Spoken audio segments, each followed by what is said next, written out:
ભાવનગર યુનિવર્સિટીમાં તંત્રની ઘોર બેદરકારી સામે એબીવીપી લાલઘૂમ ઉગ્ર આંદોલનની ચીમકી.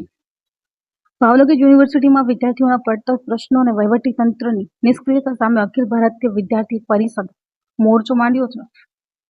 વારંવારની રજૂઆતો છતાં તંત્ર દ્વારા કોઈ નક્કર પગલાં ન લેવાતા આજે એબીવીપીના કાર્યકરોએ યુનિવર્સિટી કેમ્પસમાં ઉગ્ર વિરોધ પ્રદર્શન કર્યું હતું.